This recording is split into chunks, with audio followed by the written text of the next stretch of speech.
بسم الله الرحمن الرحيم. يا أيها الذين آمنوا لا تلهكم أموالكم ولا أولادكم عن ذكر الله ومن يفعل ذلك فأولئك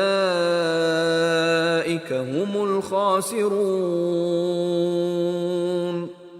وأنفقوا مما رزقناكم من قبل أن يأتي أحدكم الموت